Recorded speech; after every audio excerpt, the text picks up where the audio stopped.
மக்கள் எல்லாருமே வாட்டர் டேங்க்ல பெட்ரோல் ஃபில் பண்றாங்க. நம்மளோட ஃபேவரட் ரெஸ்டாரண்ட் எல்லாமே க்ளோஸ் ஆயிருச்சு. ஒரு சில ரெஸ்டாரண்ட் ஓப்பன்ல இருந்தாலுமே அந்த ரெஸ்டாரண்ட்டுமே விறகடுப்புல தான் சமைக்கிறாங்க. இந்தியால கிரிமட்டோரியம் எல்லாமே ஷட் டவுன் பண்ணிட்டாங்க. யுஎஸ் ஈரான் போர்னால தான் இது எல்லாமே நடக்குது. இந்தியா தான் வேர்ல்ட்லயே எல்பிஜி இம்போர்ட் பண்றதுல செகண்ட் பிளேஸ்ல இருக்குது. 90% இம்போர்ட்ஸ் இந்த ஸ்ட்ரெயிட் ஆஃப் ஹார்மஸ் வழியா தான் நடக்குது.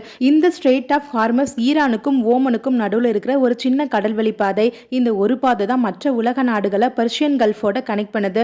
ஆல்மோஸ்ட் 5ல் 1 பங்கு ஆயில் அண்ட் கேஸ் இந்த பாதை வழியா தான் டிரான்ஸ்போர்ட் ஆகுது. யுஎஸும் இஸ்ரேலும் சேர்ந்து ஈரானை அட்டாக் பண்ணதால ஈரான் ஸ்ட்ரெயிட் ஆஃப் ஹார்மஸ் பாதையை பிளாக் பண்ணிட்டாங்க. இதனால குளோபல் எனர்ஜி சப்ளை செயின் எல்லாமே பிரேக் ஆயிருச்சு. ஹவுஸ் குக்கிங் கண்டினியூவா நடக்கணும் அப்படிங்கிறதால இந்தியன் கவர்மெண்ட் கமர்ஷியல் ஹோட்டலுக்கு போற எல்பிஜி கேஸ் சிலிண்டர் சப்ளை எல்லாமே ஸ்டாப் பண்ணிட்டாங்க. அது மட்டும் இல்லாம த எசென்சியல் கமோடிட்டிஸ் ஆக்ட் அப்படின்னு ஒரு அவசர நிலை சட்டம் கொண்டு வர்றாங்க.